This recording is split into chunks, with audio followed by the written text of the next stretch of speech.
From a very early age, I was interested in drawing and painting, and right from when I was a toddler, really.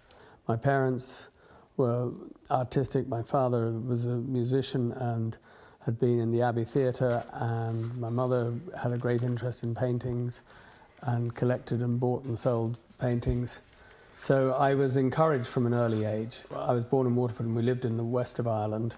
My earliest memories are from Kilkee. And then we moved over to the UK. I went to school there. I won the art prize, I suppose, and people said that, you know, they liked my paintings, and I got a lot out of it, so I continued to do it. And then in my teens, I started exhibiting paintings and got some recognition with that. Had my first exhibition when I was 14 in Lambourne and in Berkshire, which is a big racing centre. And then I went out to Florence and studied with Nira Simi, who was a very well-known teacher of life drawing and observation. And she was very much in the old academic school of measuring and charcoal drawings and really painstaking realism, which is a great grounding, and it teaches you to observe very accurately.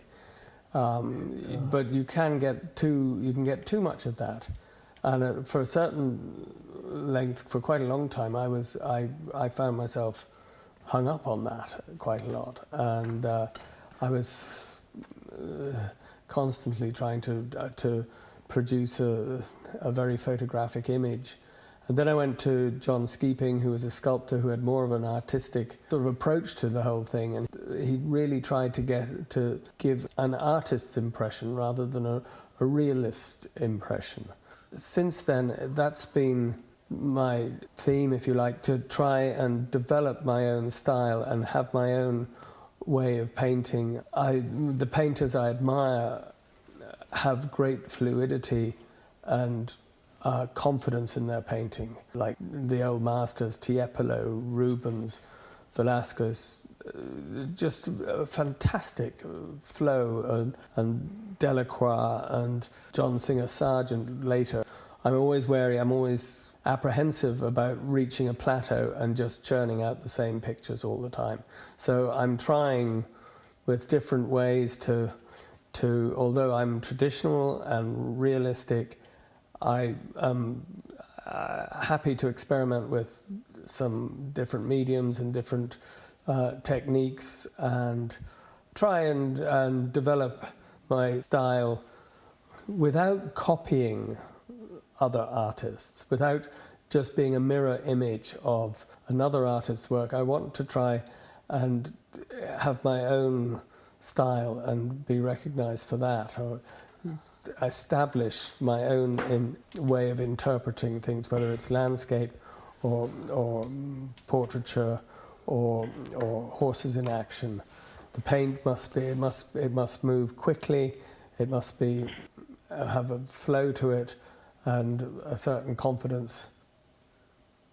When you get into a painting like the big Grand National painting that I'm working on at the moment, it's exciting and it is rewarding. It's a battle. A lot of the time I'm tearing my hair out and it's difficult. It isn't easy. If it was easy, then I'd be worried. It would be too slick and it would be it wouldn't be a battle. But for me, if you take the time and the trouble with it and you have an idea and you bring it through to fruition, then it's rewarding.